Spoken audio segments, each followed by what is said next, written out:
আসসালামু আলাইকুম এভরিওয়ান, কেমন আছেন সবাই? আশা করি সকলে ভালো আছেন। আল্লাহর রহমতে আমি ভালো আছি এবং সুস্থ আছি।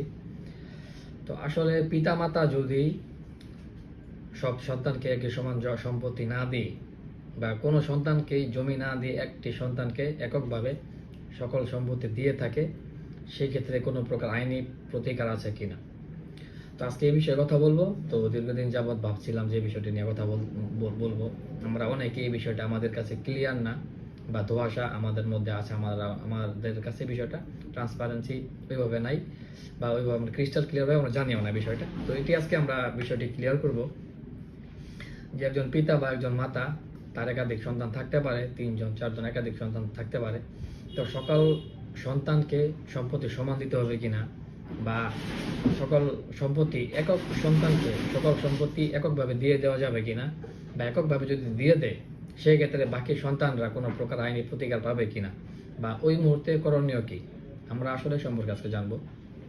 ধরুন একজন পিতা বা একজন পার্সন বা একজন ব্যক্তি, তার যে সম্পত্তি আছে ওই সম্পত্তি তার বিক্রি করার, এককভাবে ভোগ করার বা কাউকে দান করার ওনার আইনগত বৈধতা আছে, আইনগত রাইট আছে।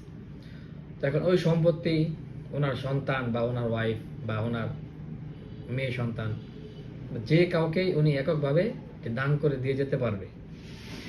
তো বাকি সন্তানরা কিন্তু ওই দলিলের বিরুদ্ধে কিন্তু কোনো ধরনের কিছু করতে পারবে না, কারণ উনি জীবিত অবস্থায় ওনার সম্পত্তি উনি বিক্রি করবে বা কাউকে দিবে, কাকে দিবে বা অন্য কারো কাছে বিক্রি করে দিবে, ওনার এটা একান্ত ব্যক্তিগত ব্যাপার। সেই ক্ষেত্রে কিন্তু অন্যান্য সন্তানরা কিন্তু কোনো প্রকার আইনি প্রতিকার পাবে না, যে বলতে পারবে না যে উনি আমাদেরও পিতা, উনি আমাদেরকে সম্পত্তি দেয় নাই, উনি শুধু এককভাবে আমাদের এক ভাইকে সম্পত্তি দিয়ে দিয়েছে, তা আমরা বাকি সম্পত্তি আমরা ভাগাভাগি করে নিতে চাই বা সকলে সমানভাবে নিতে চাই, এমন ধরনের কোনো কিছু কিন্তু করা যাবে না। এইভাবে কিন্তু আইনে কোথাও বলা নেই বা আইনে এইভাবে কোনো প্রতিকার নেই বাংলাদেশের প্রচলিত আইন অনুযায়ী।